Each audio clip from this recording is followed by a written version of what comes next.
It's so important to be working with the gut-mind connection Mhm. together because in order for them to be able to process things in therapy, Yeah.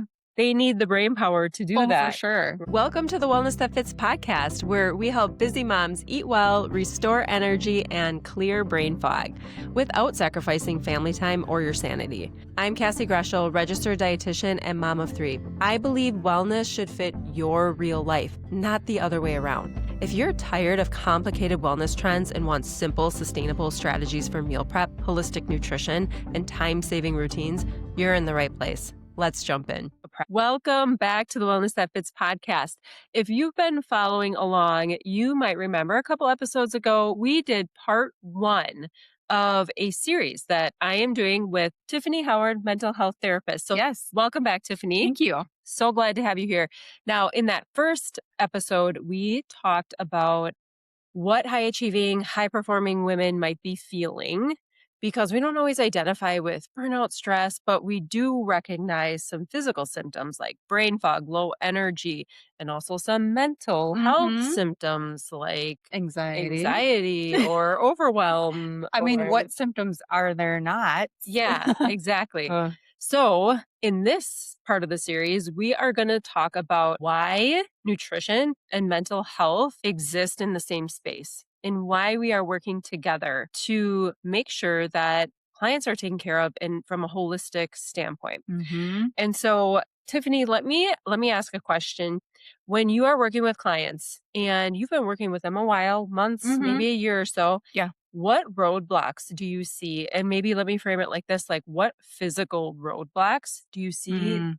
get in the way of their treatment, like their S progress? So one of the reasons why people even show up is because they have physical symptoms, but we identify it as, anxiety. They might be coming in and they're like, "I feel this, like, panic in my body," or, "I feel like this tightness all around my neck," or, "There's digestive issues." So when we see somebody for the very first time, we're asking questions about their emotional, physical, spiritual well-being. So Yeah. some of the struggles that I see would be they have digestive issues, they could have, heart palpitations, sometimes they feel like their throat is restricted, and if they're not taking care of their physical health, their emotional health, their mental health, and spirituality, well, that's kind of leaving ourselves up for a disaster because we're only identifying one piece, Hmm. and therapy is not everything, it's part of the puzzle. Right. And so is nutrition, right? It's part of the Absolutely. puzzle. So if we're having these other symptoms that we're not addressing, or if you're continuously eating foods that are going to increase your symptoms, Hmm. that's where I think mental health and Hmm. dietitian, nutrition go together. Absolutely.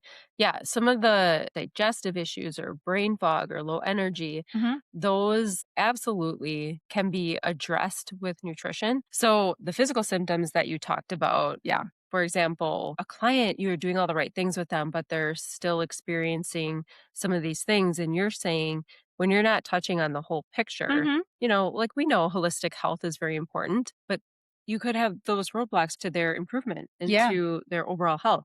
And so you had mentioned anxiety. Hmm. And when I'm thinking about this from a nutrition standpoint, Hmm.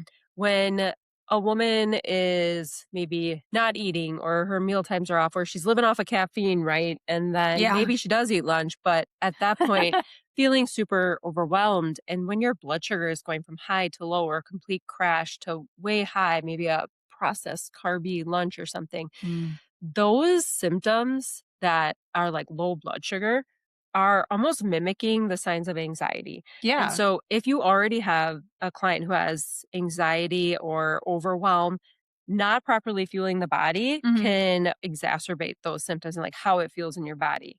Definitely. Right. And like the digestive issues, also, there's so much connection with nutrition and mental health, the gut Gut brain brain. connection, Mhm. right? Yep. Where somebody who maybe has anxiety, depression also oftentimes have secondary symptoms Mhm. of digestion or constipation. And so I think it's so important to be working with the gut mind connection Mhm. together because, in order for them to be able to process things in therapy, Yeah. they need the brain power to do Oh, for that, sure. right? Yeah. Like you And call it, it's a CEO brain. And yes, it's like we talk about how greedy our brain can be it because it is. takes so much energy. It does. Your brain takes up so much energy. It's using energy constantly. And the CEO part is like your brain is your CEO. It's making so many decisions, Mhm. trying to process emotions, trying to plan for the next thing, lead teams. Then you get home from a long day and somebody asks you what's for dinner. And some women are just like, oh my gosh, I can't take it anymore I'm because exhausted already. I'm exhausted just thinking about it Yeah. because there's so much mental fatigue. Ugh. And that's one area that, fueling your brain with nutrition and proper Mhm. timing, it's not just the foods you eat, but like when Right. you're eating it, that's really How? important. Right. Yes. How, we're talking too about moving away from the sympathetic fight or flight throughout your Mhm. day, the stress and things throughout your day, Mhm. into the parasympathetic where we can absorb nutrients better, Yes. right? So that we Rest, can continue, digest. yes, into that rest and digest. So we can continue to make decisions and function where we need to be and continue that high performance. When I'm working with nutrition clients, sometimes they will have roadblocks as well. And so they may have limiting beliefs. As much cognitive behavioral therapy as I can work with them, Right. there are still some of those roadblocks for habit formation. Like maybe it's something they grew up with where their mom Mhm. was constantly dieting and they would make them feel like body image was number one, right? And Mhm. so getting through some of those and processing some of those limiting beliefs or the cycles, Yeah, the automatic negative the thoughts. automatic negative Mhm. thoughts that we have to get past in order to make some of those sustainable changes. And so m- dietary, mental Mental health. health, it Yeah. just goes together Mhm. and it's Kinda like peanut butter and jelly. it does. Which one are you? Peanut butter or jelly? I'll take both. Yeah. So, yeah, it's absolutely something that Tiff and I have been finding is definitely a need in these women, high performing women, to Yes. touch on both of these strategies to eventually give you more energy, help you create better boundaries, have clearer thinking, Mhm. be able to make better decisions, not feel guilty about Right. the That's decisions that big. you're making, and at the end of the day, have enough energy beyond your workday so that you have some leftover for your family and for what Mhm. matters most. Yeah, definitely.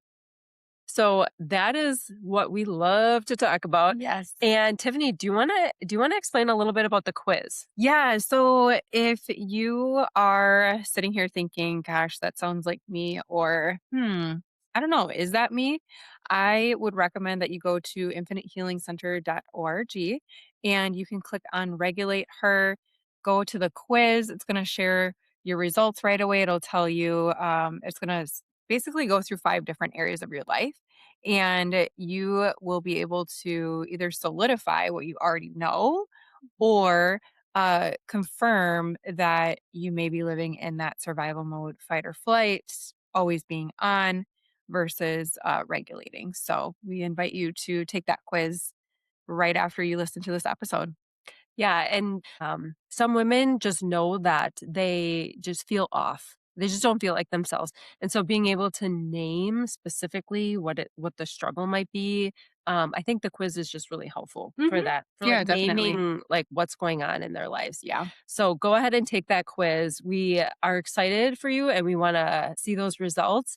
And then if you liked this episode, if it resonated with you, please share it with another high performing, ambitious woman who Mm-hmm. feels like she's carrying it all and feels like she has put her health to the back burner for far too long. Hmm. Because we are here to change that story because we believe that success is possible without Yes. sacrificing yourself and without sacrificing your family, and that is what we're building together. Yep. So share this episode, DM me with any questions at Wellness That Fits, and I'm excited to hear from you. And then stay tuned for part 3, where Tiff and I are going to dive into what it really looks like to have the energy and to have the bandwidth Hmm. and not as much mental fatigue, right? Being able to Hmm. make these clear decisions, what that actually looks like in Yeah. real life. Yeah. Practical. Yeah, absolutely. So stay tuned and join us for next time. And thanks for listening to the Wellness That Fits podcast.